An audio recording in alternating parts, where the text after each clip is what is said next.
Patayan tatlong hinihinalang drug pusher sa buy-bust operation ng pulisya sa San Mateo, Rizal. Narito ang report ni Reynante Ponte.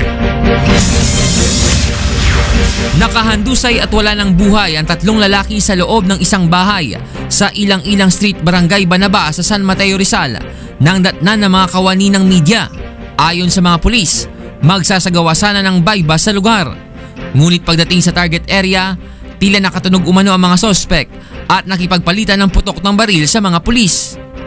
Nung pumasok na din sa loob, nakita nila ng mga operatives natin na nagkaroon ng patsisyon.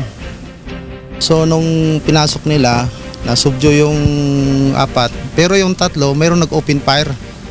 Kaya nag-return fire yung ating mga tao.